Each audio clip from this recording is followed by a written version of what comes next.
Hi everyone, Radhe Radhe. In this video, we're going to be doing chapter 9, verse 11. And this is probably one of, I don't know, so far at least, this is one of the most important verses I have seen that are very, very clearly saying that I have a form, and it was only the foolish who do not know that.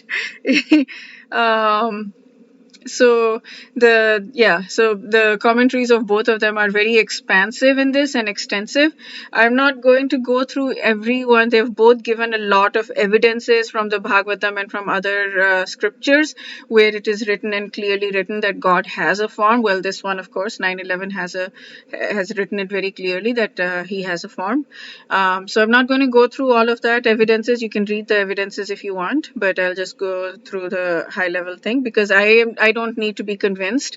I am very convinced that God has a form, but there'll be some points that I'll talk about which are helpful to understand. Okay, so let's sing the verse together. Avajananti mamudha manushim tanumashritam param bhavamajananto mama bhuta maheshwaram. Okay. Fools deride me. When I descend into human form, they do not know my transcendental nature as the supreme lord of all they may that be. Fools, foolish men, moodha. So, Swami Mukundanand says here that sometimes um, good teachers occasionally use strong words to jostle their students out of this complacence of shallow thinking into deeper state of thoughtfulness. So he uses the word mudha or dim-witted to describe those who deny the divinity of his personal form. So mudha, foolish man, assume that they do not know my transcendental nature of everything that be. They deride me when I descend in my human form. Okay.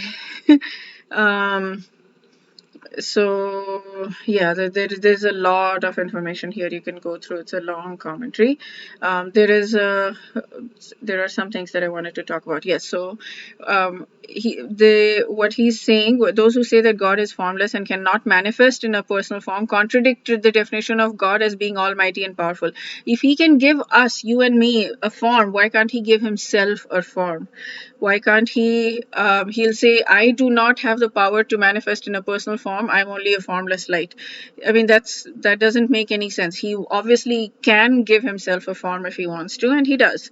And he says that very clearly in here on this verse. So if we tiny souls possess forms, if God cannot possess a form, then he has even less power than human beings, which doesn't make sense. And then there's all this evidence, which I'll let you go through.